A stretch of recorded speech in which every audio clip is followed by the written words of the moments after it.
Title: Feeling Unalive or Next Level Teen Slang. Is digital language a lifeline?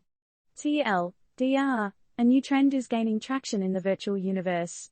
Kids and teens are using the term unalive to mean death or suicide, dodging online algorithms set to flag explicit content. As digital lingo bleeds into reality, questions arise: is this just another fleeting fad or a silent cry for help? How can these innovative words shape serious conversations, and is it necessarily a bad thing?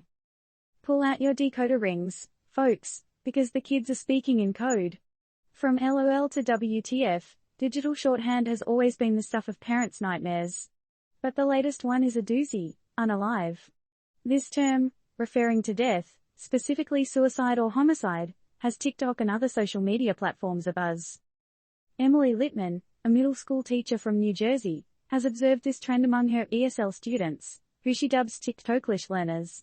Now, in an ironic twist of fate, we're the ones struggling with this new language. And it's not just unalive.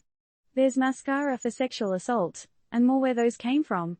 Born from the necessity to skirt around explicit content filters, this new lingo is rapidly making its way into the real world, becoming part of everyday conversation. But here's the catch: is this downplaying serious issues or enabling important discussions? Hold up, experts say don't go hitting the panic button just yet. This trend, termed as lexical innovation by Andrea Beltrama, a linguistics researcher at the University of Pennsylvania, isn't necessarily a cause for concern. Turns out, when the teens say unalive, they're well aware of its implications, and they expect the receiver to understand it too. Interestingly, Beltrama draws a parallel between unalive and let's go Brandon, a euphemistic phrase expressing disdain for President Joe Biden. These phrases have a life of their own, uniting groups in shared understanding.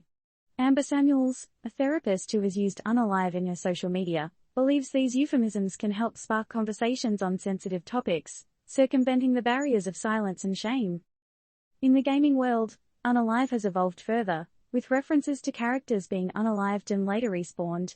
Dictionary.com defines unalive with an example from a video game: the point of the game is to unalive all enemies before losing your last life token.